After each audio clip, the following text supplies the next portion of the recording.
welcome along to the Emotion at Work podcast, where we place emotion at the heart of the people, the processes, and the place of work, creating environments and teams and individuals who feel safe, optimistic, and confident. And today's episode, oh my goodness, it is going to be a corker. And when our guest and I spoke in the setup for today, there were so many questions I wanted to ask.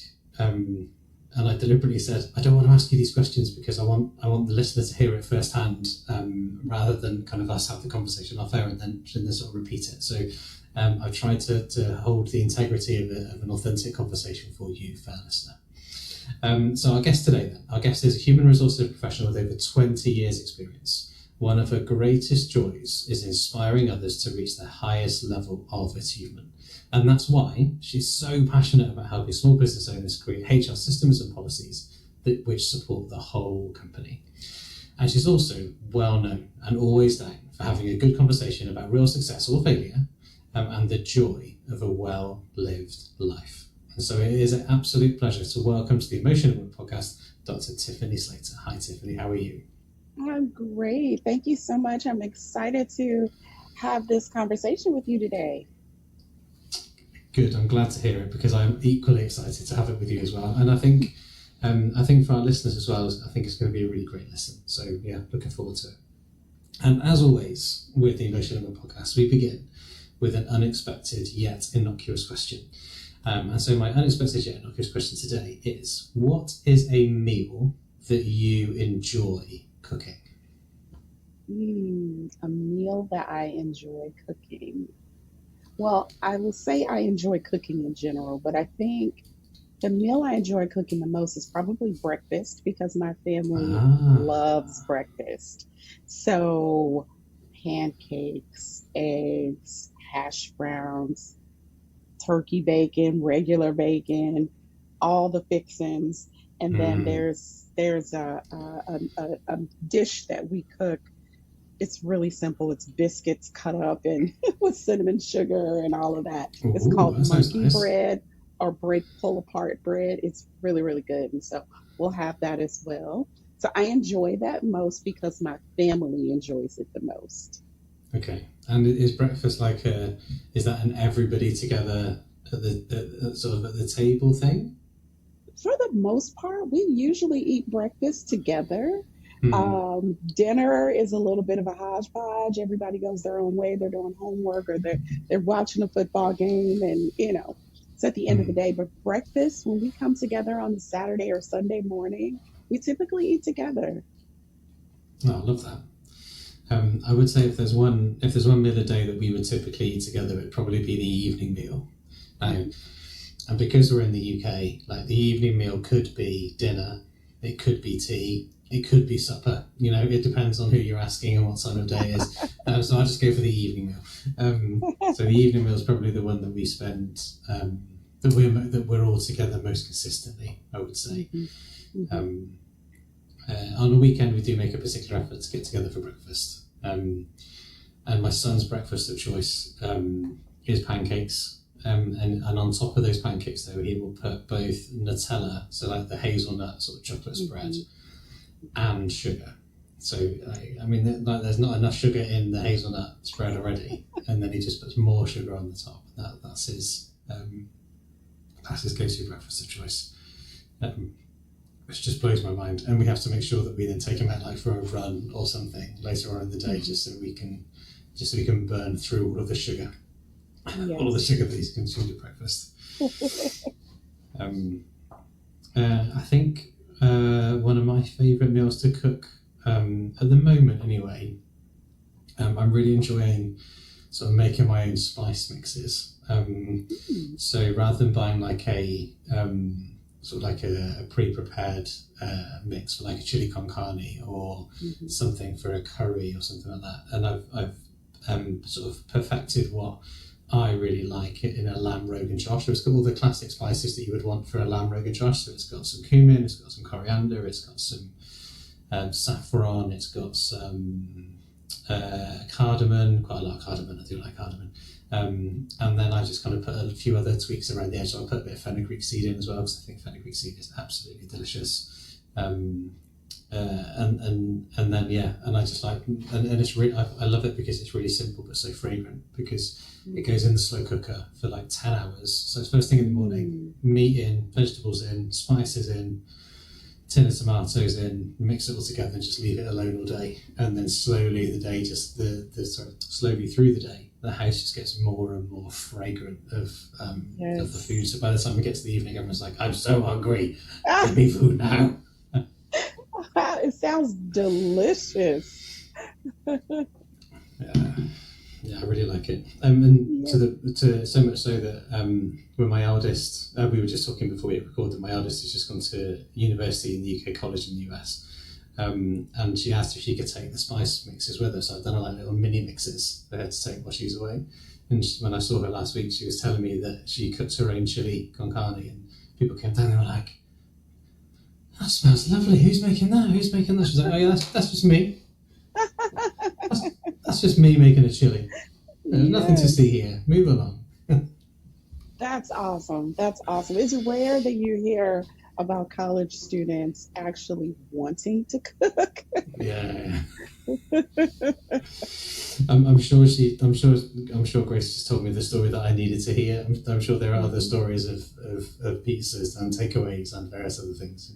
I'll take, if she's done it once, I'll take that. That's something I can work with. That's good. So one of the reasons that I chose that question in particular then was because when we spoke in sort of preparation for today, one of the things that really struck me was how passionate you were about living joyfully. And I thought, yeah, you know what, that's that innocuous question in terms of, what food do you enjoy cooking? That could be a really nice kind of way into that. So would you be willing to tell us some more about your passion and your kind of, your passion for living joyfully? Yes. So it's, I would say that more of a tagline would be work joyfully, live fully. Okay. And Ooh, sorry. yes. That's even better. And the reason I came about that is because I've been in human resources for almost 30 years.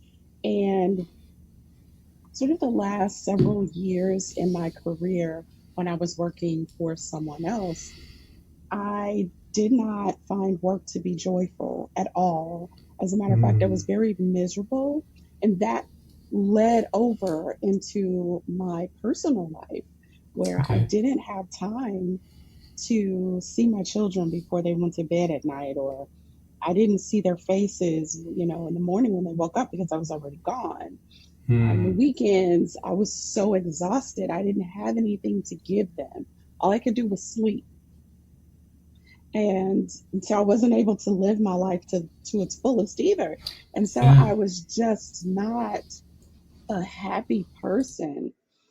So that's why I'm passionate about it, because I've lived the other side of it.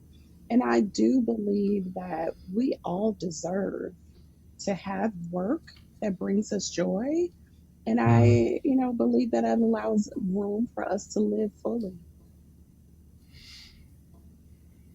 I love that. And normally, I think so. Normally, in like the podcast format, we tend to go to like the hints and tips, or the strategies things towards the end.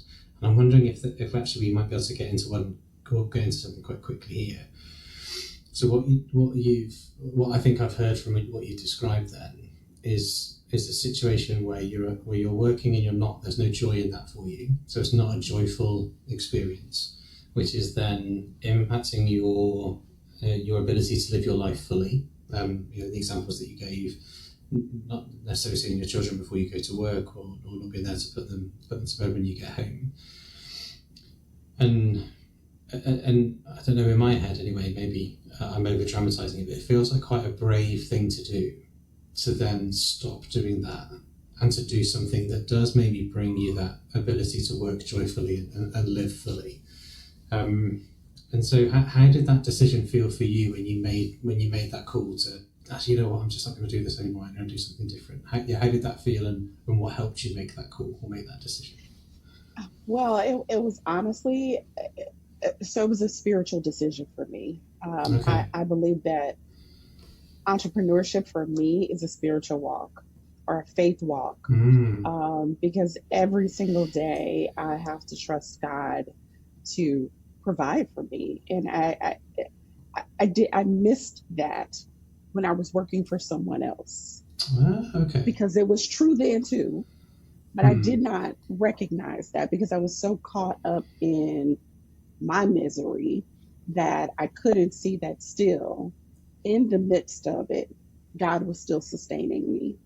So, to answer your question more directly, how did I get here? Mm. I had two medical situations. I won't call them emergencies, but I had to Mm. have surgery twice, because they found a growth in two different parts of my bodies, two different doctors. Oh, wow. And as I was healing from one, the other doctor called and was like, "Hey, we need to have surgery because I see something that shouldn't be there." Mm. And they were both benign, no issues, they're gone, and everything is fine.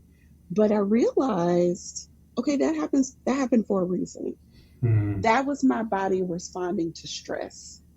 And I believe that God made things so difficult for me because it was time for me to go. Because I had Mm. become too dependent on this man made system to provide for me. And it wasn't really, it was providing money, but there was Mm. no joy in it.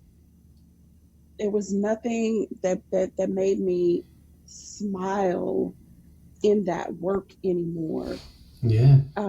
So I felt like I didn't have a choice, honestly.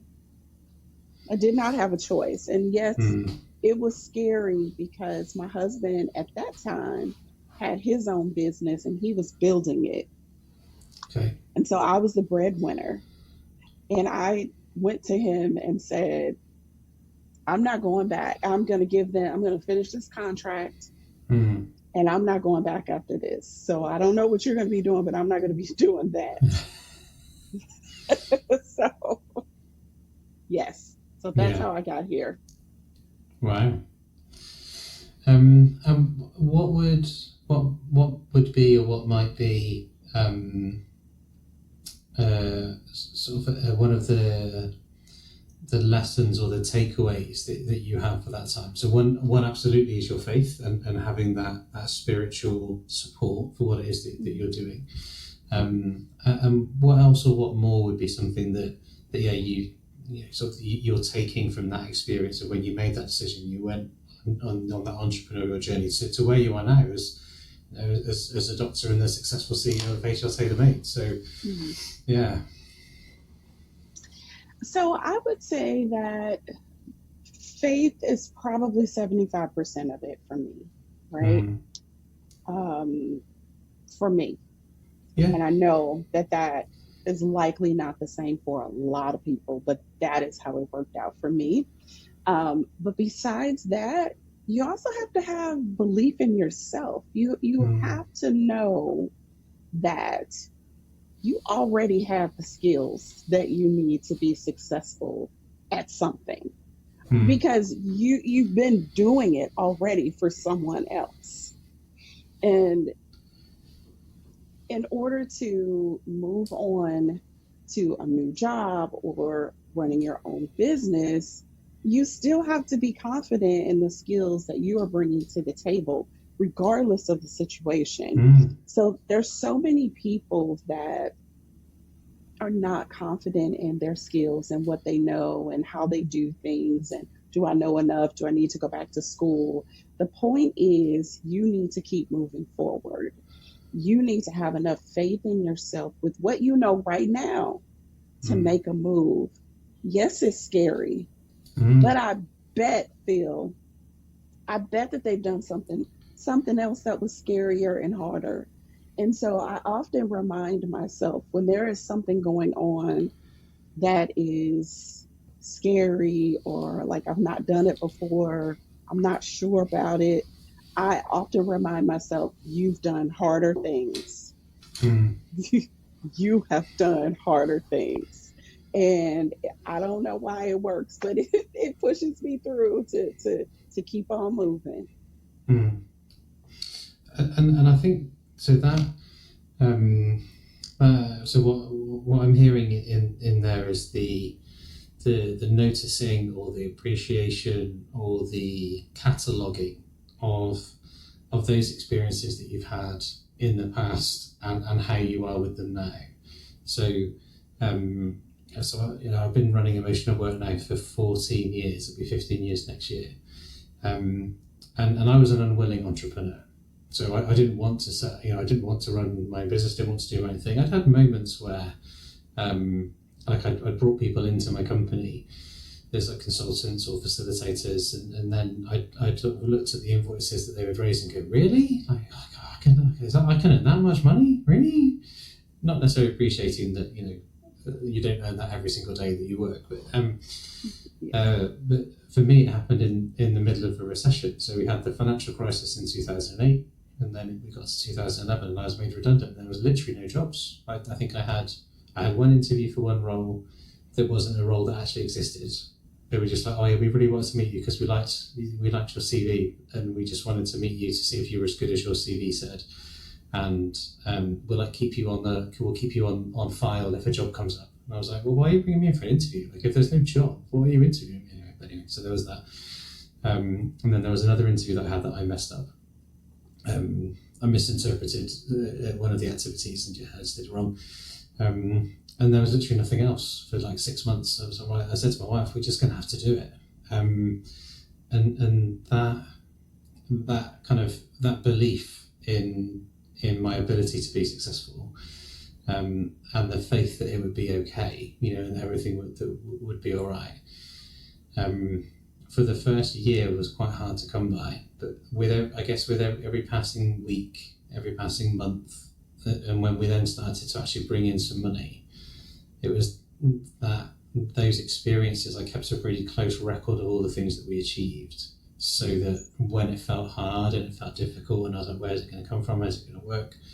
I had that reassurance that well, I've done this before. So I went from a standing start of nothing, and we've got from nothing to here, and then if we're going to get from here to here, but we've already got to here, and that's the hardest bit, right? Getting going is the hardest. And so I agree with you that recognizing or that cataloging or appreciating those successes really works, because I really tried the whole fake it till you make it thing, and it just didn't work for me. It just didn't. I couldn't make it work. But the more I kind of did the reflective practice and I did the right, what works, what's working, how am I succeeding, how am I helping, what can I learn, how can I improve, the more I did that, the better I got, if that makes sense. And even now, 14 years on, I'm still learning. I've learned more in the last year about marketing and email marketing and social media marketing. I've learned more in the last year probably than I had in my 13 years previously. And I guess what sits behind it is that belief and that faith that we've got to 14 years, so there's every reason we can get to 15 and 16 and 17 and all of those things that go with it. So whilst it might not be a sort of spiritual faith for me, I think that faith is still there, if that makes sense. It does make sense. And I think what's also important to note is that even though you were afraid, if you will, you still did it. You got to a point where you felt like, okay, I don't have another option, which is where I felt like I was, right? I had options, but I didn't feel like I did because those other options were not acceptable to me, right? Yeah. So we were in the same place, but we went about it just a little bit differently. We still held on to faith, though. It just looked differently for both of us. And I think that's true for a lot of entrepreneurs right now. I think that a lot of people get to a point where they don't feel like they have an option. And in my world, the spiritual, what I think is a spiritual calling, if you will, God makes it very difficult for you to ignore him. And you don't have a choice but to move in a certain way, because that is what you're being called to do. So whether Mm. we call it God, whether we call it the universe, whatever it is, things happen the way that they are supposed to. And the sooner we get on board, the sooner that we recognize, okay, I give up, I'll do it. The sooner we get on board, I think the closer we get to that joy and that full life that we all seek and deserve. Mm. Yeah, one of the things I find really interesting about joy is um, the I guess the journey to get there. I suppose in a way. Um, so yes, joy and happiness can be a feeling in and of itself, um, and and I guess there's certain moments where I have that and experience that. So when I mentioned I saw my daughter at university last Friday, I hadn't seen her for a while, so just seeing her was a moment of joy because I hadn't seen her in so long, and that was great. But if I think about my entrepreneurship journey, I suppose there have been some experiences that I've had where I've been angry, I've been frustrated, I've been annoyed, I've been fearful, I've been sad, and without those other feelings, I wouldn't get to the joy. And I was wondering what your experience of that is like. Is Yeah. that? And I'm not trying to get you to agree with me necessarily. I'm just wondering, what your experience is. What other emotions for you sit around that joy that allows you to work joyfully and then live fully. Yeah. I think that without those other experiences and emotions, we wouldn't know what joy was. So Mm. I mean, there has to be a balance, right? And that's very fitting because I'm a Libra. So, Love that. so Love that. yes. So I mean, there has to be a balance. We don't we can't know what joy is or what happiness is without feeling the other side of that, without having gone through those experiences that made us feel sad, mad, frustrated, scared, all of those things. If we never felt that, joy would just feel like a normal day. Mm. It would be nothing special. It would be a way of life. And, I don't know. Yeah. Would we call it joy at that point? I don't know. Yeah. No, I don't know either. Hmm. And so when you think about the work you do with your clients, then how do you help them kind of create those opportunities where they can work joyfully? Yeah. How do you do that, like practically, I suppose, in a way? Yeah. So, practically speaking, we start with their employee policies, Hmm. and we want to make sure that they are not oppressive policies. We want to make sure that they're fair and they're not, some policies need to be punitive, right? But we don't want the entire employee handbook to read like a prison handbook. Hmm. Yeah, yeah, yeah. you know, this is a guide for our prisoners and you need to follow. We don't want the handbook to read like that. We want the employee handbook to read more like, here's how we're going to work together. Here's what we're going to do for you. Here are some of the things that will help you to be successful in the organization. And by the way, should these things not happen, here's what you can expect from us. But along Hmm. the way, we're going to be holding you accountable in a very supportive and growth oriented way. Hmm. That's how we approach it from a joy perspective. We start with the policies, and we want to make sure that those policies are clear, kind, and effective. Hmm.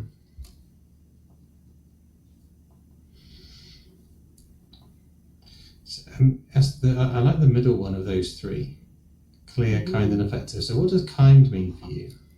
Yeah, I think that kind means that we are recognizing that you, Phil, are an individual Hmm. and that we can write a policy in a book, but it's not going to apply to everybody because everybody has different needs.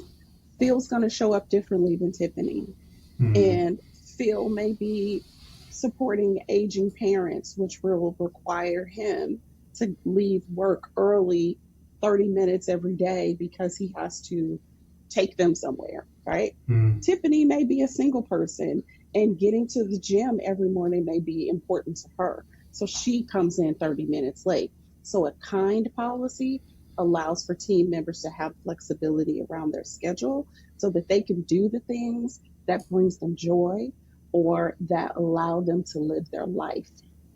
Mm. Okay, I like that. And one of the things that also really resonated for me was the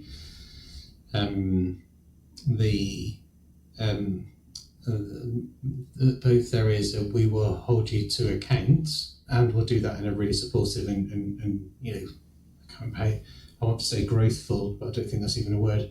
I can't remember what you said. In a supportive and with a kind of a growing ethos behind it, I think. Yes. Okay. So we begin with the policies then, and then where do we then go after? So and I guess that's kind of getting the fundamentals right. So they're clear and they're kind and they're effective, and then Yes. where do we go after that then? What's sort of phase 2 or step 2? Well, everything starts with the policies in human resources. So then you're going to develop your performance evaluation policy or process. Like, what is the system by which we provide you with feedback around your performance? What should that look like? What I don't advocate for is, okay, we're going to rush and do it on December 24th, the night before Christmas break. And we only give you feedback that one time. So we advocate for our clients to have a minimum of a quarterly touch point to give their team members feedback. We are at a day and age where employees want feedback more frequently because they want to make sure that they are doing things in a way that aligns with the expectations of their leader. And so one of the things that I say is that people suck and it's our fault. And that is because we do a terrible job at times of giving feedback and being really clear about what the expectation is. And so if we increase the frequency with which we provide feedback, we reduce the possibility that our team members are unclear about what we are expecting of them. And so the performance evaluation is another way that we ensure that team members are taken care of and can experience joy at work because they understand what's being expected of them. And they're being provided with performance feedback on a regular basis. And then, of course, as it relates to the culture of the organization, how are we living our values? What does it look like to experience joy? Like, if experience joy is a value in our organization, what does it look like when our team members are experiencing joy at work? How do we help our clients to experience joy? And how do we do that together? How do we create that with our clients, for our clients? And how do we do that as a unit in my particular organization? And so we really try to carry joy out as a thread throughout the work that we do for our clients. We think about the employee experience as it relates to onboarding. We believe that onboarding starts the moment that the employee says yes to the job. So then there's the offer letter and are we communicating with them before their first day? What does that look like? And what does the onboarding process look like? What type of training have we provided or crafted for them after their first day of employment so that they can be successful and we can get them to a point where they can be successful in the role sooner rather than later. So it's a thread for us. Joy is a thread, and my team, it resonates with them and they love it. It's their favorite value as well. Love that. And I think we can hear it in your voice, and for somebody watching the video, I think we can see it in your mannerism as well. When you talk about the working joyfully and living fully, you can see you light up, which is wonderful to see. One of the things that we discussed when we were doing the preparation was there were three sort of questions that you posed, not necessarily you posed to me, but three sort of key questions. So when I think the question I asked you was, what story don't you get to tell very often? And that's what kind of prompted these three questions. So those questions were, what impact do you want to make? How do you want to improve the lives of others? And what do you want your story to be? And I love those questions. And I thought if I was in the audience shoes, then I might like to hear your sort of your perspective on those questions. And I'm thinking about that in two ways. So I'm thinking we might take one question at a time. And when I say about your perspective, I'm thinking it might be useful to hear why that question, and then what would your answer be? So why do you think, for example, if we think about what impact do you want to make, why, what is it that makes that question important for you? And then, what would your answer be? So let's do the why that question one first. So what's behind the what impact do you want to make? Why is that a question that's important for you? I think it's important that we ask everyone that question. What impact do you want to make? Everybody has a purpose, right? Even if they don't know what their purpose is, in the moment, I think we should all have some level of understanding of what impact we want to make. What impact do I want to make as it relates to this conversation? Mm. How do I want people to receive me who are listening to this podcast? What impact do I want to make in the lives of my children? So that is a question that anybody can answer at any point in their life. I think it's an important question that allows you to really understand the heart of the person and the intention behind the things that they do and why they show up the way that they do. And so I'll answer the question. The impact that I want to make, I really am serious about creating joyful work. Joyful work experiences for the people who work in my organization and for the people who work in the organizations of the clients that trust us with their teams. That's important to me because I believe wholeheartedly that the world would be a better place if we had more happy people. Yeah, absolutely. I think I mentioned to you when we sort of discussed these questions before. One of my I can't remember who it was. Somebody asked me a while ago, what would be my wish for the world? And my wish for the world would be that everybody would love what they did. So I think if we can get to a point where everybody loves what they did, then everything else would follow. Okay, wonderful. So that was brilliant. Thank you so much. So that was around what impact do you want to make? And then the second question then is, how do you want to improve the lives of others? So again, what was behind that question for you? And then how would you answer it? Yeah, I think now for that question, I think that's an important question for entrepreneurs to answer, particularly the ones that employ other people. So, because as a business owner, I believe that I am charged with taking care of the people who help me to build my dream. I think it's a fair exchange. I think that, you're helping me build my dream. I should help you build yours, or at least support yours in whatever way that manifests itself. So I want to help other people experience joyful work. And I'm doing that in a way, by the way that I build my business. I am intentionally hiring people who either have children that they're caring for, have a business that they are running and don't necessarily want to do it full time. They still want to enjoy their life fully, but they also want to contribute in a significant way or an impactful way in the space of human resources. And so I want people to know that both can be true. And that you can love where you do it and the people that you do it with. And I used to believe that You come to work, you don't have to like me. We just need to get the work done. I don't believe that anymore. That's a Mm. miserable existence. I don't want to work with people that I don't like. Yeah. Mm. So yeah. No, I understand that.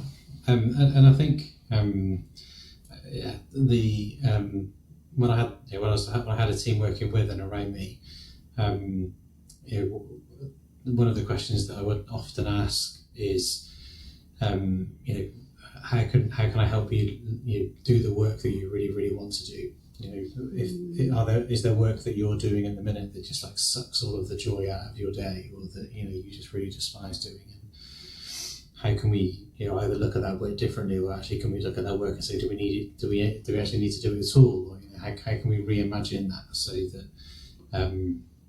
that we're doing more of what we want and less of what we don't want to do? And some things have to be done. They're what I call the boring and necessary jobs. I have to do my bank reconciliation. As much as I don't want to do it, I can't get my accounts done if I don't do my bank reconciliation. So fine, I have to do it.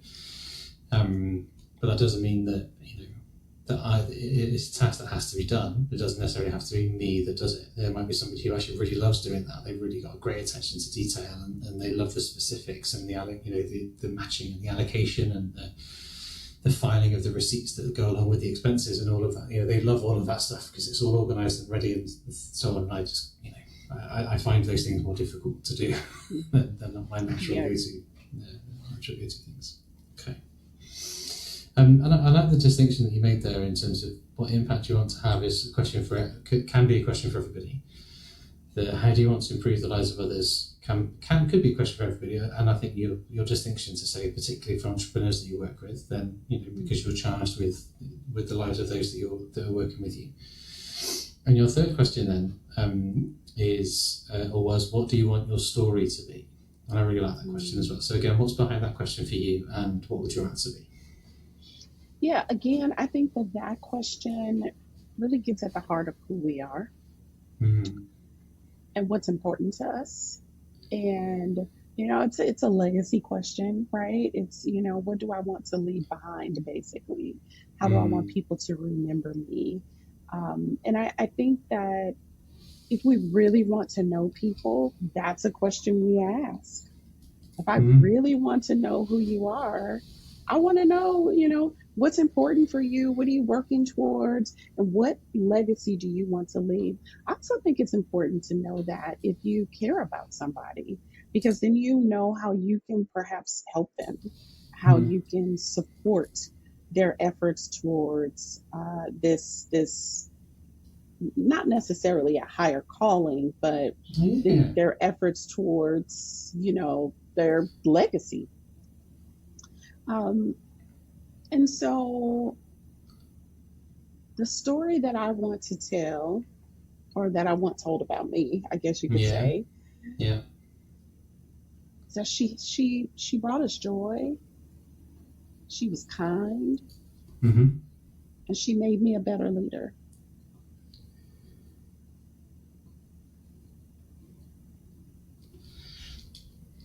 And granted, you'll be biased in your answer because I'm asking you about yourself. So if I was to sit down with, say, some of your team then and say, Mm-hmm. Does Tiffany bring you joy? Is Tiffany kind, and does Tiffany make you a better leader? What do you think your team would say? Well, I tell you what, I've got you one better, Phil. My birthday was last Wednesday. Oh, well, happy And birthday for so, last Wednesday. thank you. I'm going to read you what one of my team members sent me on my birthday. So, I'm going to tell you from not exactly the horse's mouth, So I think we're close enough. pretty close. Okay. It said, here's one of them because there are two of them. Happy birthday, beloved Dr. Slater. You are sunshine in my life, and I am grateful for you. Have an amazing day and a beauty filled year. That was from one of them. Wonderful. The next one, happy birthday, Dr. Tiffany. You are such a blessing and truly deserve all the love and blessings in store for you. Have a super amazing and relaxing day. So that is not, I guess I am bragging. I'm really Yeah, proud yeah, of the bragging. Yeah, fact. absolutely. I'm really proud of the fact that I have relationships with people on my team that allow me to go deep with them, that allow me to be supportive of their personal initiatives, and that allow me to create a situation for them that they love. They love the work that they do. We love the team that we have, and Mm. it's a gift. Oh, I love that. That's wonderful. And when you think about that, so what you created in your team, then, yeah, and based on those messages, shows how special that feeling is that you've got in your team. Mm-hmm. Um, how have you, or how maybe, and it could be that we've answered some of this already. How do you help your clients with that then? So how do they create those? Not necessarily that mirror, but it doesn't necessarily need to be a replica of what you create, because you're you, and you're you, and I'm me, and therefore we'll have slightly different nuances about it. But what would be maybe one of those examples or one of those stories from your clients where they've sort of taken some of the things that you've shared and implemented with them, and they've created those places where people are making an impact, where they are improving lives, and where they are, where those stories that they want, or those legacies they want to leave, are coming true. Yeah, I think that creating these type of relationships with team members is challenging, Mm. and not everybody can do it because not everybody has the level of um, emotional intelligence to do Mm-hmm. it. Not everybody has the level of vulnerability that it requires to do it. Mm-hmm. And I think that it's just a challenge. And so the first thing that I do is recognize who my clients are. Mm-hmm. That's super important. I can't tell them what to do to get responses like that. What we can do is help them to respond in situations and give them clear and kind, what we call compassionate candor, Mm-hmm. um, feedback in a situation. So I've had a client that whose turnover was horrendous, right? Mm-hmm. And their communication with their team members was very challenging. And while I wish I could tell you that that situation turned itself around, it did not. But what I can tell you is that we were very honest with that client. Mm-hmm. And we told that client, you hired us to be honest. Mm-hmm. That means that we're going to give you some very difficult feedback that you probably don't want to hear, but we're going to give it to you anyway. And if this relationship doesn't work for you anymore, we understand. But Mm-hmm. our job is to help you to create a great work environment for your team because ultimately that leads to your success. Mm-hmm. And so we did give them that feedback and it did not change the situation. But that's our job. And Yeah. that's what we do. That's how we show up. Yeah. And we Mm. believe that clear is kind. No, definitely. Because so one of the distinctions I use sometimes with clients is, and I don't know if it's like a UK language thing. I talk about the difference between being nice and being kind.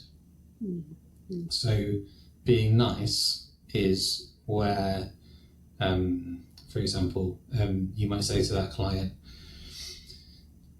like, your turnover is really high, and I think that maybe you should think about and consider how you communicate with your people, because there might be something in that. So that's a nice thing. You've said it nicely, you've said it politely, you've let them know. But the kind thing is to sit them down and go, I want you to understand the impact that you're having on your organisation, and the impact that your communication style and approach is having on your organisation, and what that's then meaning for people that work with you, and how that's impacting and all of those things. Because nice, nice. I think nice makes things unclear and creates ambiguity. Whereas I think, as you said, I think kindness creates clarity, that people can do something with Absolutely. it. Yes. And I think that nice is one of those surface level things. Mm. Kind is beneath the surface, it's more personal, it's more vulnerable. And I think that when people respect you, they expect you to be kind. I'm sorry. Yes, they Yeah. expect you to be kind. Mm. Yes. Okay. All right. Um, so I know we've sort of sprinkled some of the sort of actions and recommendations that you might have for some of our listeners. We've kind of sprinkled them through our conversation so far. And at the same time, I'm conscious that with your nearly 30 years experience and doing the work that you do now, where we're creating places where people can work joyfully and live fully, what might be actions or recommendations that we haven't discussed yet that you think is important for the listener to hear? I think that it's important for us as leaders to really understand what we're trying to create for our team. Hmm. A lot of times we go about this work and we're just going about the work, but we don't think about, what do I want my people to experience while they're here with me? What do I Hmm. want them to experience together and in community with each other? And what is my role in creating that? Yeah. So we need to be more intentional about our spaces, be it a Mm-hmm. virtual space or be it in office Yeah. space. What are we trying to create for people? How do we want people to experience the work, the community that we have here? And how do I want people to experience me as a leader? I think that understanding those questions leads to so many things. For example, it helps you to get really clear about who to bring on to your team Mm. because you know clearly what it is that you're trying to create and you can articulate that. And that Yeah. person can say, oh, no, that's not what I was looking for. I was looking for something completely different. Mm. So, and you also have something to anchor to. You're not always changing things because you're very clear about what it is you want to create. Mm.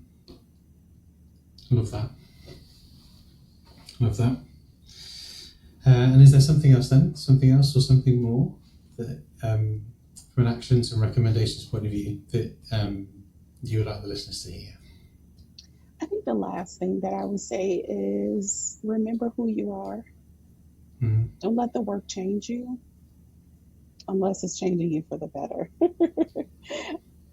Also, figure out what brings you joy and do more of it Mm. so that you can really truly live your life. And I guess I would task everyone with really doing an inventory and a reflection to know or to reflect on, how Yeah. is your work impacting you personally? How's it impacting you, your life? How is it making you better?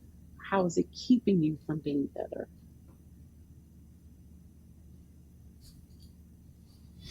Well, that sounds like a wonderful call to action to pull the show together on, I think. Mhm.